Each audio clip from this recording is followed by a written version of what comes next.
Session is kind of like an actor. You have to do the best of your ability to make the vocalist sound good. When you play in your own band, it's the same concept. You still have to make it sound good. But now the liberty is you can do however you wish or however you hear it in your head. You can just do it.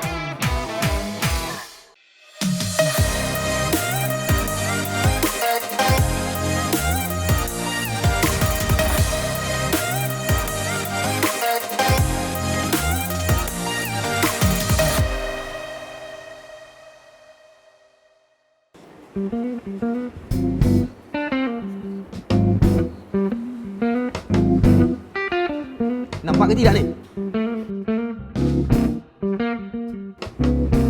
Hai.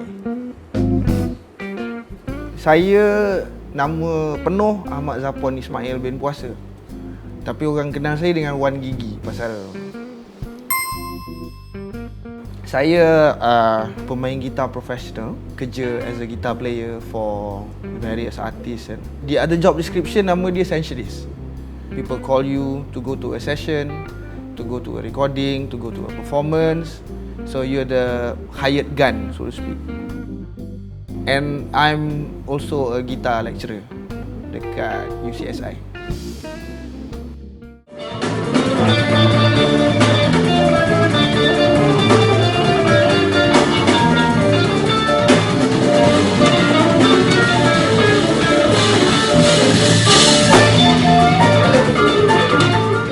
Start saya ni dulu main metal sebenarnya. Ni tak tipu, saya pakai topeng dulu. Sebab muka ni tak metal. Muka ni tak ganas. So actually progression saya start semua terbalik.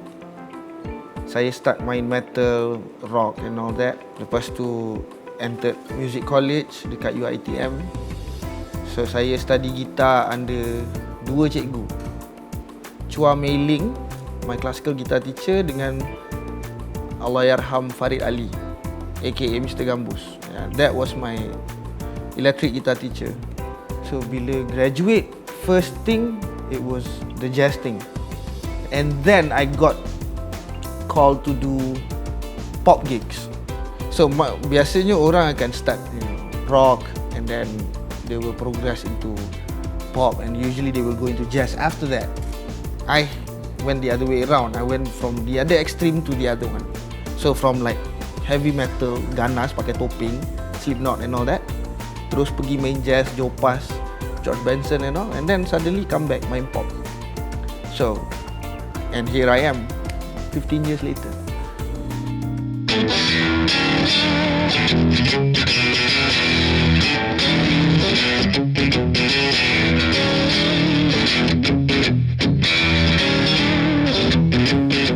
My session job is whatever is required at that time or at that given job.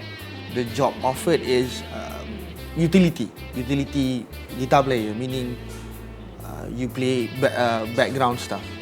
Most of the time you're playing rhythm stuff, you're playing acoustic guitar. I get calls a lot to do that.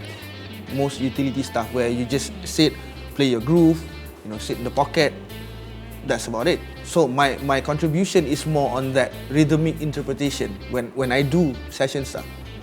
Just to make it a little bit more tighter, because rhythm guitar player is the glue of the band, besides the drummer and the bass player.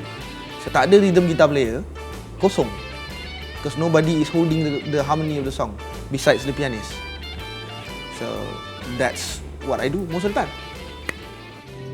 Bayu yang meniup membawa beritaku padanya. Session is kind of like an actor. I look at it as you sit there, you do the best of your ability to make the music sounds the best for your boss. You have to do the best of your ability to make the vocalist sounds good. The music sounds good, appropriate for that. When you play in your own band, it's the same concept. You still have to make it sound good. But now the liberty is you have more artistic freedom where you can do however you wish or however you hear it in your head. You can just do it because it's more your thing rather than you doing thing for somebody else.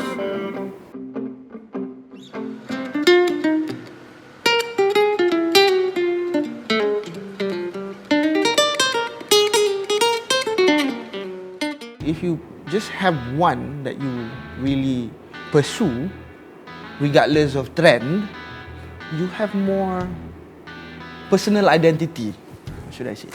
Kita ada banyak loads of information. You talk about social media and stuff. Whereas my time, it was cassette. So you only have one source of info. So basically cassette tu kita pusing pakai pensel sampai rosak lah. Put a coin so that it goes back to the original page. Yeah, of course you tak tahulah. But you can check whoever in my generation, they do that.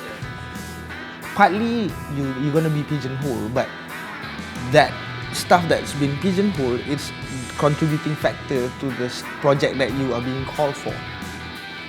So it's good that you know a lot of information, you have a lot of knowledge about this style, these genres and stuff like that. But staying true to one actually develops your identity more. Have you ever had to juggle between doing well in your music and your day job? Have you ever felt like your song is never finished? Have you ever struggled in finding your right audience? Have you ever dreamt of collaborating with international artists, but not sure how? Have you ever run out of ideas when creating new music? Use is providing solutions for audiences and creators at the same time. Newsstream, a project by Use, connecting creators from all over the world.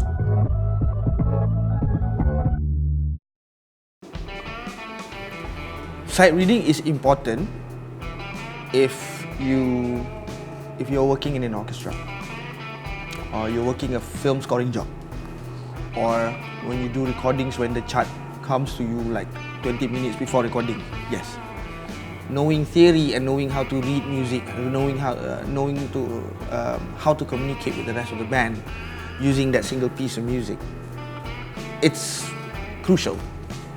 That's my personal opinion.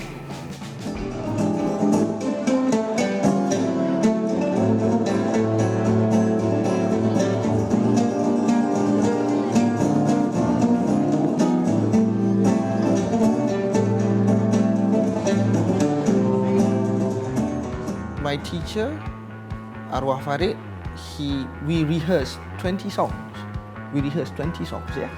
For the first gig in Alexis, if I remember correctly.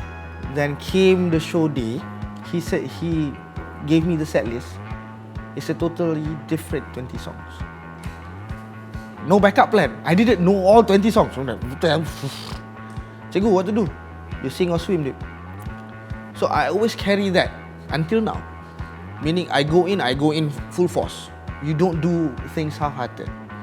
So my single piece of advice, if you can call it an advice, is you want to do it like your life depended on it. That's all. Alright, before we end this session, bang, I have a few more questions. Easy 10 questions. Janji? Yeah, I promise, janji.